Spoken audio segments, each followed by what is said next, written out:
What's up everybody, this is Linares with the Samvia Art Team. There are so many names for the techniques we're about to discuss. Slide cutting, channel cutting, kabonging, clanking, pinching and talking, slithering. And all of these things are terms used to describe cutting in motion, where we're not just cutting on the ends of the hair, but we're actually moving from the interior towards the ends. We're calling it cutting in motion because we feel like it encapsulates a lot of different techniques. We've been talking a lot about these things, and we're going to share with you some things that we've discovered that'll help you be set up for success when you're ready to cut in motion.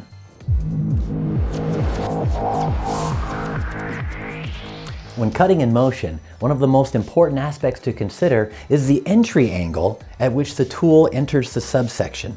Meaning this, as I'm cutting through, if I'm coming in very parallel to the hair, you can see that we're just taking off little bits and that the statement becomes very subtle. The more pronounced the angle gets as I move through the hair, we're going to get much more dramatic statements. So the more dramatic of an angle I get, I'm going to see much more strong results through the subsection. So that angle, neither one is better or worse than the other, but you want to have them timed out to give you the results that you're looking for.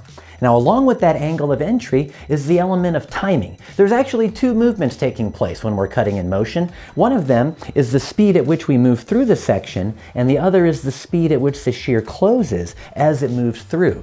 We do believe that the shear should be closing as it moves through the section because that maximizes the efficiency of the tool. We actually invented one. We have a slide cutting shear right here, and you'll notice that as I move down the blade, these blades actually begin to curve away from me. So it's designed specifically for cutting in motion because as this shear is coming to a close, by the time it gets about a third to halfway through, it's going to start to release the hair out of the end of the shear, giving you this very buttery feeling that releases all the tension and helps you avoid getting those really little clangy statements within your subsection. Because of its unique design, the shear really helps us with the element of timing because it's helping us push the hair out at that last critical moment. So be careful with the timing because if I'm moving the shear too slow closing as I come through the section, it can be very destructive to the hair. So not closing the shear fast enough. And you heard a little bit of racket, and you can't see this from where you're sitting, but there's a little bit of damaged cuticle going on right there. Now having it conversely the other way, closing the shear too quickly and then not moving fast enough through the subsection can also result in much more authoritative statements as we work through the section. So let's get a look at what that's supposed to be like. With a good entry angle and proper timing, this should feel very fluid and the hair should just melt away in front of you. Coming in with a blade angle that's roughly parallel to the hair to make nice subtle statements with good timing. And I'll push away what I've just cut so I don't get it the second time. And just creating texture from the interior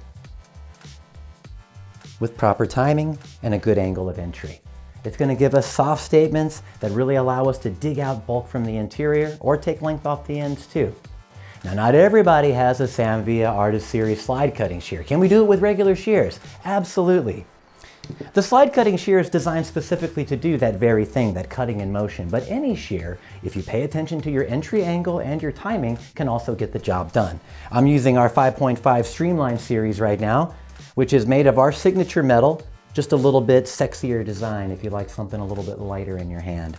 Same thing, can make soft, subtle statements and work my way through the hair. A regular shear is designed to actually trap the hair and cut it as it goes, so you will feel a slight difference in how that translates into your hand, but with a little bit of practice and attention, you'll be able to get the deed done. Today's trends are kind of demanding cutting in motion. There's so much fluid texture and loose movement going on right now. We really do need to be on top of our game for this. So anytime a topic might seem confusing to you, just do what we do at the Samvia Company. We put on our peepers and we go a little deeper, and we start to define what actually is going on versus what sometimes the name of a technique might indicate to us what we're supposed to do. Cutting in motion is very easy to do. It just takes practice and a little bit of attention, and you'll be able to any of us. We hope that this information is useful for you. Please look for us on social. We're out there all the time. We're at shows, we're on the road, we're in your salons. Please join us. This is Linares with the Samvia Art Team.